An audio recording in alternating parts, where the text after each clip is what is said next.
Good news, future home buyers and kabahay, and hello sa mga Pacific Town lovers dyan mga kabahay. So sa mga naghahanap or may gusto ng Pacific Town, good news dahil may bago tayong project sa Pacific Town Naik mga kabahay, na kung saan nga 3,500 lang ang monthly down payment. During the down payment, pwede ka na makalipat. May libreng fence, libreng gate. Tara, sabay-sabay tayo mag-house tour dito mga kabahay.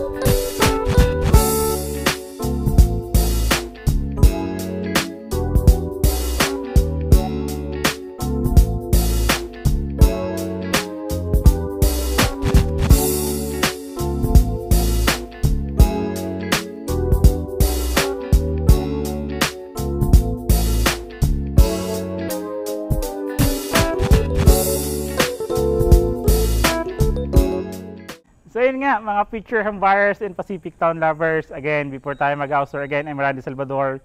May wife si Julian Salvador. This 2024 kami pa rin po ang susi at tulay tungo sa pangarap niyong bahay. So yan mga kabahay, before nga tayo mag-house tour, kung ngayon pa lang po kayo napapadalaw sa aming YouTube channel, like, subscribe, and pindutin nyo na yung bell button para updated kayo sa mga bagong videos namin katulad nito. So yan mga kabahay, andito nga tayo ngayon sa Pacific Town Naik, located at Barangay Halang, Naik, Cavite po mga kabahay. So yun, sa mga Pacific Town lovers, this is your chance mga kabahay. So yung pictured natin dito is a two-story townhouse po ito. May lot area na 42 square meter and the house area is 42 square meter din, na kung saan nga may libre ka ng gate, libre ka ng perimeter fence. During the down payment, pwede ka na makalipat, and for as low as 3,500 monthly down payment, napakamura. Tara, sabay-sabay tayo mag-house tour. So yan, before nga tayo pumasok dito mga kabahay, kung makikita nyo naman, ano ba makikita natin dito? Paglipat natin is meron na tayong steel gate yan and concrete perimeter fence during the turnover. Siyempre, less gastos na yun, makakamura na tayo sa papagawang bahay. So kung makikita nyo naman po, yung gawa natin ng bahay dito is a conventional hollow blocks and may mga biga po ng gawa ng bahay natin dito. Ang taas ng ceiling, two-story townhouse po ito. Tara, pasukin natin. So yan, kung makikita nyo yung papasukin natin today is ideally for the inner unit. Kung dito siya naka-perimeter, then may setback tayo sa gilid for the corner unit and end unit. Pero itong pinasok natin today is the corner unit po. Yan. Pero for the 42 square meter po, ito po yung pinaka-lote natin. May gate po tayo dyan sa gitna na para sa parking space natin. So may parking space po tayo dito sa atin sa Pacific Town Naik. Tara po. Yan. Pagpasok natin, kung makikita nyo naman, naka-expand siya. Once naka-expand tong harapan natin na to, is meron na tayong initial na protection sa ulan para sa pintuan natin at sa bintana. Tara po. So yan, pagpasok na natin dito kay Pacific Town Naik po, kung makikita nyo yung pintuan natin, is a solid panel wood po yan, turnover. Ang ganda ng kulay, choco brown, napaka-elegante and glossy po yung ginamit na pintura natin dito. Lockset natin, ito na po yan. Then yung hamba natin, may pintura na rin po yan. So yan, provision po ito for 2 to 3 bedrooms and may 1 toilet and bath na po ito sa baba. Kagandahan naman dito ngayon kay Pacific Town nga, sa mga nagmamadaling lumipat, pwede po ito sa inyo. So yan, pagpasok natin, pintuan, so dito yung pwede possible, maging living area natin or dito, then pwede tayo maglagay ng dining set dito. Kasi possible, yung space natin nandito po for the television, dito naman po yung sala set. So yan, di ba, for as low as 3,500 monthly down payment, napakamura. Yan. Then, bintahan natin dito is a sliding window na rin po yan. Yung frame natin is aluminum na rin po yan. So, ang kagandahan niya, kahit lagi siya nababasa or nagmumoist, hindi siya ganun kabilis masira. So yan, sukatin natin. Standard ba? Bintana ni Pacific Town. Yan. 120 cm yung lapad niya. Yung taas niya naman po, 120 cm din. So, standard po ang gawa ng bintana or ring size ni Pacific Town. Sa pintuan naman, yan, 95 cm. So, pasok siya sa standard ng sukat ng pintuan natin dito sa Pilipinas, which is 80 to 90 cm or 80 to 100 cm. Pintuan natin is 95 cm. So dito naman, kagandahan naman nito sa una nating project ay Pacific Town. Phase 1, Phase 2, Phase 3, and Phase 4. Ang kitchen countertop ay nandito located. So ngayon, nasa kabila na siya. Tara po. So this is our service area. Dito po located yung ating kitchen countertop na granite and may cabinet na siya. Before po, ito po yung sinasabi ko, nandito siya nakalagay. So ngayon, nandito na po siya sa pader na to, which is hindi nyo na siya kailangan iparelocate or ipalipat ng pesto. Mag-roofing na lang tayo, magagamit na natin ang kitchen countertop or ating kitchen. Meron din po tayong weatherproof outlet dito or cover po, di ba? Para hindi siya lagi nababasa. Yung size naman ng pintuan natin dito, yan, 76 cm naman po yung size natin. So, pang ano naman kayo siya, pang kitchen, kaya hindi na siya ganun kalaki katulad ng sa ating main entrance door po. Yan. Then may one toilet in bath po tayo rito. Yan. Ito po yung ating toilet in bath dito. So naka-tiles na po yung kalahati niyan. Naka-tiles na rin po yung kalahati nito. Then naka-tiles na rin po yung flooring.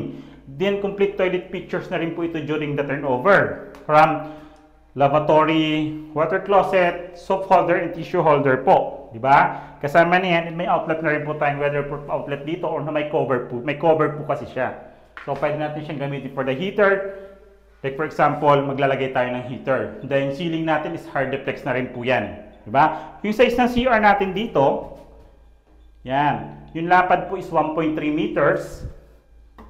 Yung haba niya naman po is 1.9 meters po. Yung pintuan natin, plastic. Hamba natin is plastic PVC. Parehas po siya ng pintuan natin. So, hindi natin pala nasukat yung sala set natin. Gano'n siya kalaking sala area pala natin. 3.4 meters yung lapad. Yung haba niya po. Yan, yung haba niya naman po is 3.9 meters. So, malaki naman po ito in terms of the price. Yes, very sulit na po ito. Then, pagpasok natin dito, ito naman yung kagandahan. Ang lapad pa nito ng area natin na to bago tayo umakyat sa hagdanan. Gano'n ba yung kalapad? Tingnan nyo naman yung aapakan nyo pa bago tayo umakyat. Yan o, 120 cm din po yan. Yung lapad niyan bago tayo umakyat sa hagdanan. So, binili na rin po yan yung turnover natin and meron na rin po siyang pictures na ganito. Anti-slip stopper na rin po yan. Tara po. Railings naman natin, kung makikita nyo po, is tubular po yan. Then, mayroon tayong wooden na hawakan po dito po na choco brown po yung kulay. Tara.